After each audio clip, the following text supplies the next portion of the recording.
प्यारे बच्चों, आप सभी का हमारे चैनल पे बहुत बहुत स्वागत है। जितने विद्यार्थी 2025 बोर्ड परीक्षा में हिंदी का पेपर देने वाले हैं, उनके लिए हिंदी के 35 अति महत्वपूर्ण बहुविकल्पी प्रश्न को लेकर के आ चुके हैं और इस वीडियो के माध्यम से हम सभी इन 35 प्रश्नों के बारे में डिटेल में डिस्कस करने वाले हैं। इसलिए आप सभी संबल रिक्वेस्ट है, इस पूरे वीडियो को शुरू से लेकर के एंड तक जरूर देख लेना। वीडियो को लाइक कर देना, शेयर कर देना, चैनल पे नए होंगे तो सब्सक्राइब भी कर देना। आइए बच्चों, समझते हैं 35 वो कौन से प्रश्न होने वाले हैं जो कि हम इस वीडियो के माध्यम से चर्चा करने वाले हैं। और बच्चों, एक बात मैं पूरे यकीन के साथ बोल सकता हूं कि जो भी बच्चा ईमानदारी से इन सभी प्रश्नों को तैयार कर लेता है तो अब की बार हिंदी वाले पेपर में भैया 70 में 70 फोड़ करके आएगा, इस बात की पूरी गारंटी है। तो भैया कमर कस के एकदम बांध लेना है और ध्यान से सारे प्रश्नों को तैयार करना है। आइए बच्चों, सबसे पहला हमारा क्वेश्चन पूछा गया है कि गोदान किस युग का उपन्यास है। 4 ऑप्शन दिया गया है, चारों में से कोई एक ही ऑप्शन आपका सत्य होने वाला है। सही ऑप्शन को चूज करके OMR आंसर शीट में फिलअप करना होगा, आप सभी को पता होगा। तो गोदान किस युग का उपन्यास है? शुक्ल युग, शुक्लोत्तर युग या द्विवेदी युग या आधुनिक युग? तो बच्चों, आप सभी को पता होगा कि ये जो आपका गोदान है, ये जो आपका गोदान रचना है, इस गोदान को अगर हम बात करेंगे किस युग में लिखा गया था तो शुक्ल युग में लिखा गया था। ऑप्शन नंबर हमारा पहला बिल्कुल राइट आंसर हो जाएगा। और बच्चों, ये क्वेश्चन कई बार पेपर में ऑलरेडी आ भी चुका है, ठीक है।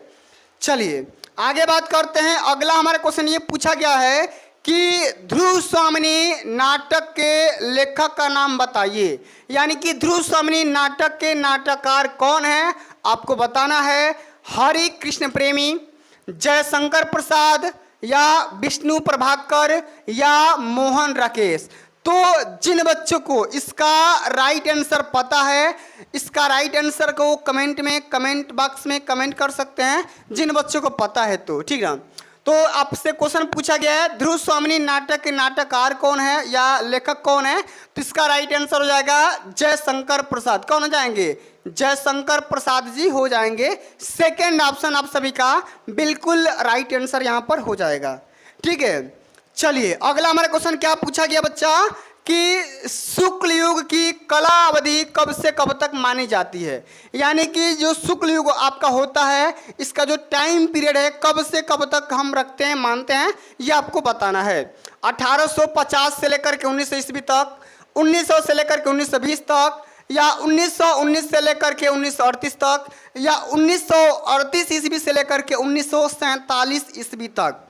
तो भैया हमको बताना है शुक्ल युग का समय सीमा बताना है, कब से कब तक चला था। तो ये चला था सन 1919 से लेकर के 38 तक का जो भी टाइम पीरियड चला हुआ था उसको हम क्या बोलते हैं? शुक्ल युग का टाइम पीरियड मानते हैं। ऑप्शन नंबर हमारा ग बिल्कुल यहाँ पे राइट आंसर हो जाएगा, ठीक ना। चलो अगला हमारा क्वेश्चन क्या पूछा गया है कि मुंशी प्रेमचंद के द्वारा संपादित पत्रिकाएं हैं। भाई बताना है कि मुंशी प्रेमचंद ने कौन कौन सी पत्रिकाएं यहाँ पे पब्लिश की हुई है, संपादित किया हुआ है। मर्यादा और हंस, छाया और प्रभा, या सुधा और हंस, या सरस्वती? तो बच्चों, आप सभी को पता होगा ये जो आप सभी का पत्रिकाएं हैं मर्यादा और हंस, इसके रचनाकार हो जाएंगे मुंशी प्रेमचंद। यानी कि अगर हम बात करेंगे मर्यादा और हंस जो पत्रिकाएं हैं, इसके जो संपादक करता है वो कौन हो जाएंगे? तो मुंशी प्रेमचंद जी हो जाएंगे। और बच्चों, आप सब लोग बताओ कमेंट करके कि सरस्वती पत्रिका के संपादक कौन थे या किसको माना जाता है, आप लोग कमेंट में जरूर बताना, ठीक है। चलो अगला हमारा क्वेश्चन क्या पूछा गया है कि कृति कंकाल के रचनाकार या लेखक का नाम बताइए। ये जो आपका कंकाल हो गया, तितली हो गया, कामायनी हो गया, इसके रचनाकार का नाम भाई बताना है। मैथिली शरण गुप्त, राम कुमार वर्मा, या मुंशी प्रेमचंद, या जयशंकर प्रसाद? तो भैया बताओ कंकाल के लेखक कौन है? तो कंकाल के रचनाकार हो जाएंगे ऑप्शन नंबर हमारा घ यानी कि जयशंकर प्रसाद जी हो जाएंगे। जब मैंने आप सभी को जयशंकर प्रसाद का जीवन परिचय बताया था उसमें इनकी तमाम रचना के नाम बताया था, ठीक ना। तो पेपर में हर साल जीवन परिचय से कवि का, एक लेखक का पूछा जाता है, साथ में उनकी रचना का नाम भी पूछा जाता है। इस बात को ध्यान में आप सभी को रखना है। चलिए आगे बढ़ जाते हैं। अगला हमारा क्वेश्चन क्या पूछा गया है कि परी, देखो यहाँ पे लिखा गया परी उपसर्ग लगाकर सही शब्द बनेगा। माने परी उपसर्ग लगा करके सही तरीके से शब्द कौन सा बन सकता है आपको बताना है। परिपूर्ण, परामर्श या पुरुषोत्तम या परीक्षण। तो देखो यहाँ पे परी में अगर हम बात करेंगे छोटी री का मात्रा है, तो यहाँ पे परीक्षण तो भैया इसलिए नहीं होगा क्योंकि री का मात्रा में बड़ी ई है, ठीक ना। तो अगर हम बात करेंगे उपसर्ग का, तो उपसर्ग शब्दों से पहले आता है और मूल शब्दों से पहले आता है, उसको हम क्या बोलेंगे, उपसर्ग बोलेंगे। यानी कि हमारा पहला ऑप्शन क्या हो जाएगा, इसका राइट आंसर हो जाएगा, ठीक है। चलो आगे बढ़ जाते हैं। अनु, देखो भैया एक बात ध्यान से समझ लो, एक तो होता है उपसर्ग और एक होता है प्रत्यय।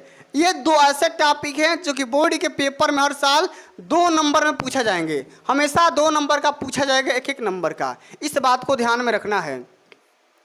क्वेश्चन क्या है कि अनु उपसर्ग लगा करके सही शब्द बनेगा, ठीक ना। अनुभाव, अनौचित, अनाचार या अंत्योदय। तो भैया बताओ अनु उपसर्ग के माध्यम से कौन सा शब्द बन सकता है, तो अनुभव बन सकता है या अनुभाव बन सकता है। ऑप्शन नंबर हमारा पहला बिल्कुल यहाँ पे राइट आंसर हो जाएगा, ठीक है ना। शताब्दी का समास विग्रह क्या होने वाला है आपको बताना है। शताब्दी, सेंचुरी। शताब्दी का मतलब क्या होता है भाई, समास विग्रह मतलब ऐसा 2 या 2 से अधिक शब्दों में विग्रहण करना, तोड़ देना, विग्रह कर देना, उसी को हम क्या बोलते हैं, समास का विग्रह करना। यानी कि 100 वर्षों का समूह क्या हो जाएगा, 100 वर्षों का समूह को हम क्या बोलते हैं, शताब्दी बोलते हैं, सेंचुरी बोलते हैं। पहला ऑप्शन आपका इसका राइट आंसर होगा, ठीक है। अक्षी शब्द का तद्भव शब्द क्या होने वाला है भाई बताओ। अक्षी, अक्ष का मतलब होता है भाई आंख, नेत्र, नयन, लोचन, ठीक ना। तो भाई इसका तद्भव बताना, भाई तद्भव क्या हो जाएगा, इसका हो जाएगा आंख हो जाएगा। क्या होगा, आंख हो जाएगा। इस बात को ध्यान में रखना है, कई बार पेपर में ऑलरेडी पूछा जा चुका है। अच्छा अगला हमारा क्वेश्चन पूछा गया बच्चा कि बादल, ये जो शब्द है बादल, बादल शब्द का पर्यायवाची क्या रहने वाला है आपको बताना है।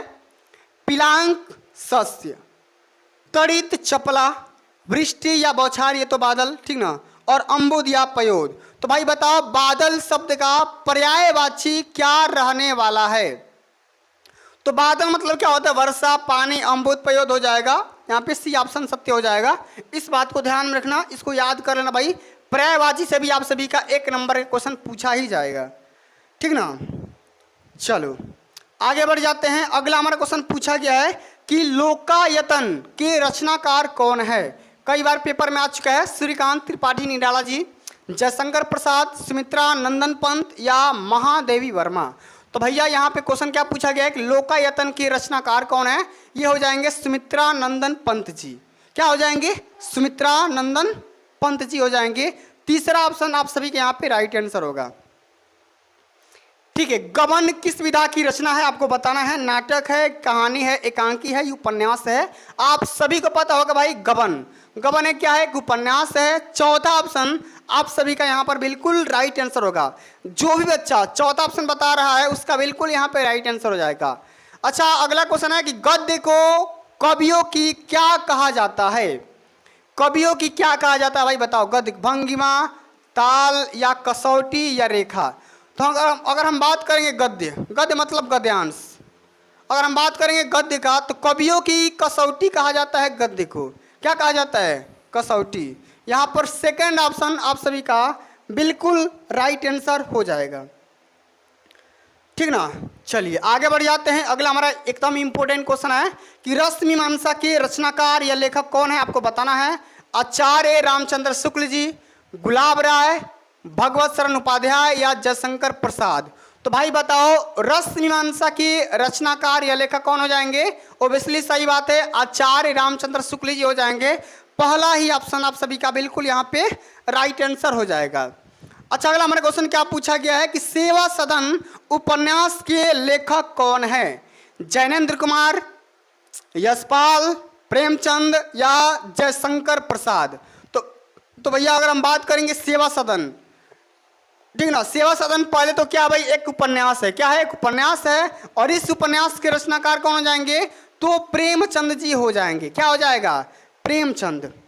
ठीक है, अगला हमारा क्वेश्चन है चिंतामणि के रचयिता कौन है, कई बार पेपर में आ चुका है, very very most important question, इस क्वेश्चन को ध्यान में रख लेना भाई। चिंतामणि के रचनाकार कौन हो जाएंगे, डॉक्टर राम कुमार वर्मा, आचार्य रामचंद्र शुक्ल जी, या जयशंकर प्रसाद जी, या प्रेमचंद जी। तो अगर हम बात करेंगे चिंतामणि के रचनाकार तो ये हो जाएंगे आचार्य रामचंद्र शुक्ल के द्वारा इस रचना को लिखा गया है, इस बात को ध्यान में रखना है। ठीक है, चलिए आगे बढ़ जाएं। अगला हमारा क्वेश्चन ये पूछा गया हंस, अभी मैंने बताया मर्यादा और हंस, तो हंस पत्रिका के संपादक कौन है आपको बताना है, मुंशी प्रेमचंद, जयशंकर प्रसाद, सूर्यकांत त्रिपाठी निराला जी, या महादेवी वर्मा जी। तो मैंने आपको क्या बताया था, हंस या मर्यादा पत्रिका के संपादक कौन थे, तो मुंशी प्रेमचंद के द्वारा इस पत्रिका का संपादक किया गया था। ठीक है, चलिए आगे हम बात करेंगे हरिमुख मनहु, हरिमुख मनहु मयंक, पंक्ति में कौन सा अलंकार का इस्तेमाल किया गया है आपको बताना है, उत्प्रेक्षा अलंकार, रूपक अलंकार, उपमा अलंकार, या अनुप्रास अलंकार। तो अगर हम बात करेंगे हरिमुख मनहु मयंक, इस पंक्ति में बच्चों उत्प्रेक्षा अलंकार के जिक्र किया गया है। इस क्वेश्चन को तैयार करके रखना है क्योंकि कई बार पेपर में ऑलरेडी पूछा जा चुका है, ठीक ना। तो अलंकार वाले क्वेश्चन को हमेशा तैयार करके ही रखना, अलंकार हमेशा पूछा जाता है, तद्भव तत्सम पूछा जाएगा, ठीक ना। तो आप सभी को पता होगा रस, छंद और अलंकार 3 ऐसे टॉपिक हैं जो कि पेपर में हर साल 3 नंबर के क्वेश्चन पूछे जाते हैं।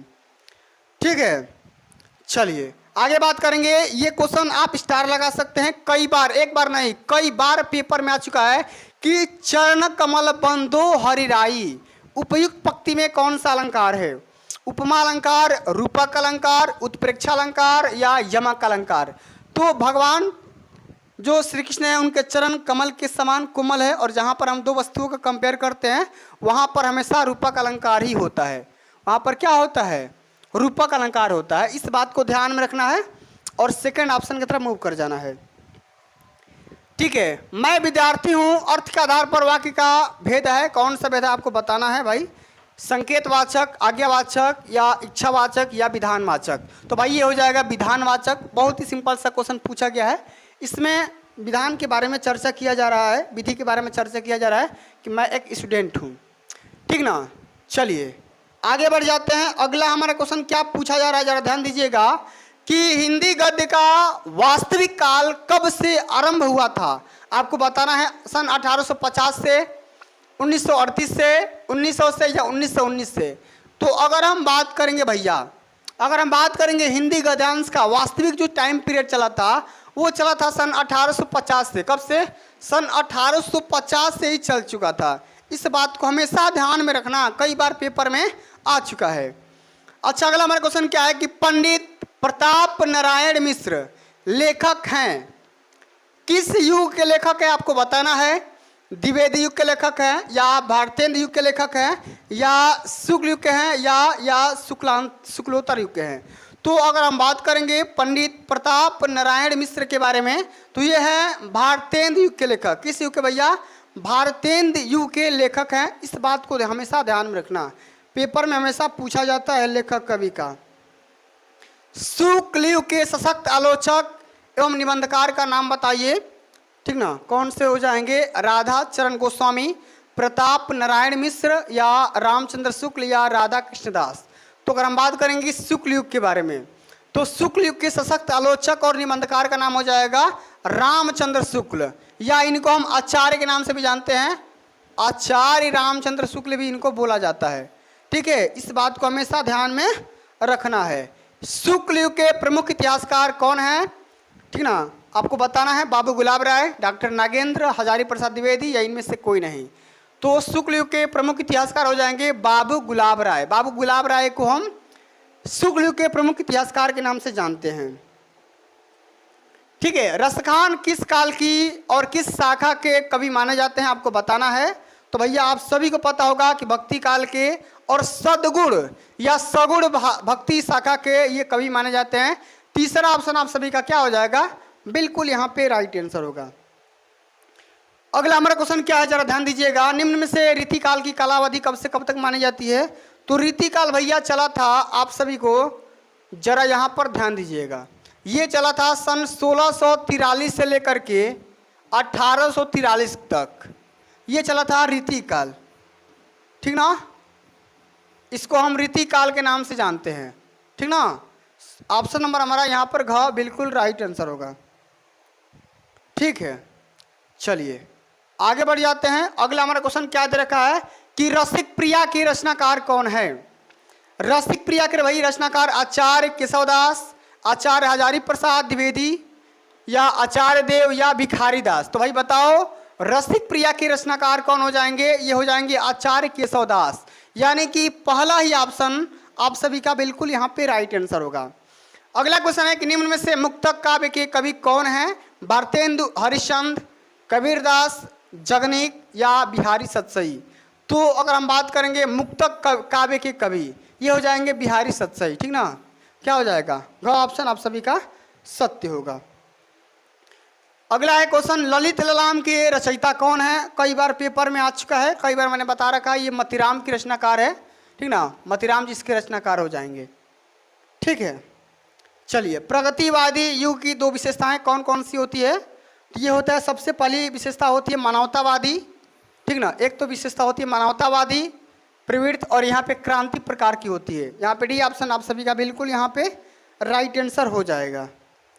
प्रगतिवादी का समय सीमा कब से कब तक माना जाता है? तो सन 1953 से लेकर के 1960 ईस्वी तक माना जाता है। कब तक? 1953 से लेकर के 1960 तक प्रगतिवादी युग का समय सीमा, ऑप्शन नंबर डी यहाँ पर राइट आंसर हो जाएगा, ठीक है।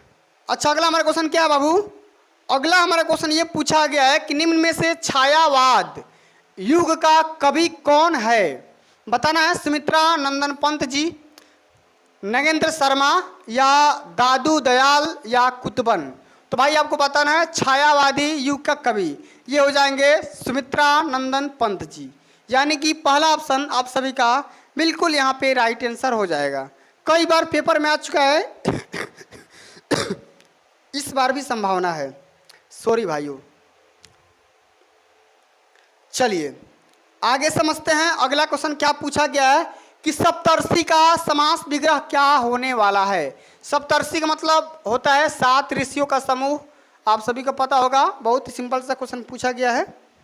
सुख और दुख में कौन सा समास है भाई? ये तो हो जाएगा द्वंद्व समास, जब दो या दो शब्दों को आपस में और अथा अथवा या तथा से जोड़ते हैं तो वहाँ पे द्वंद्व समास ही होता है, इस बात को ध्यान में रख लेना है।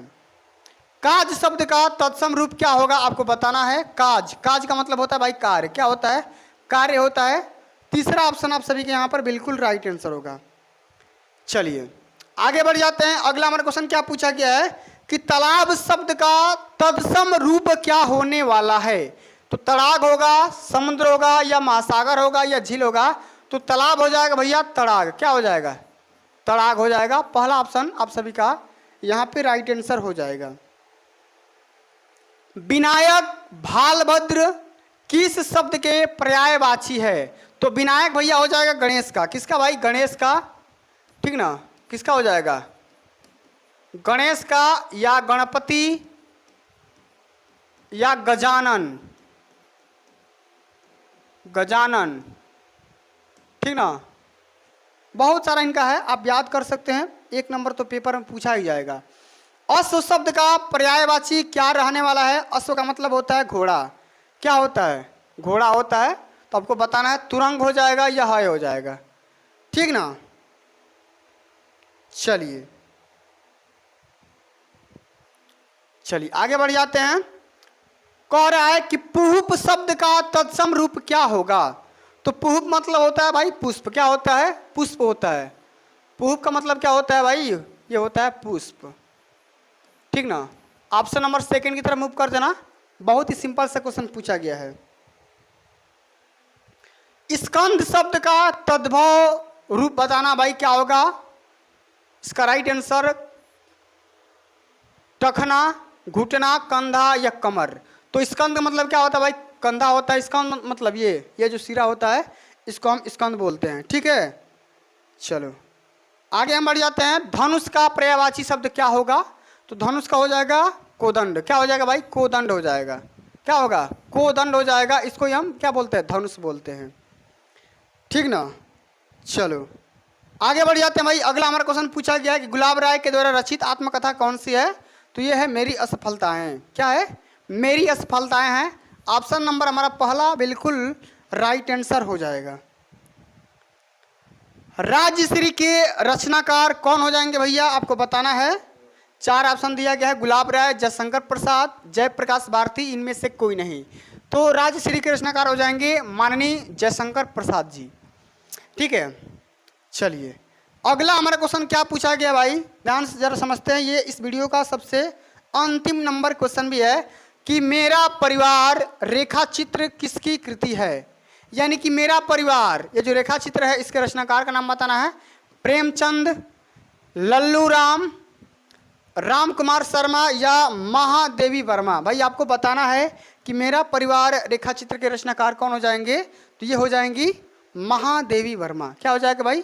महादेवी वर्मा। इसका ऑप्शन नंबर हमारा घ बिल्कुल यहाँ पे राइट आंसर हो जाएगा।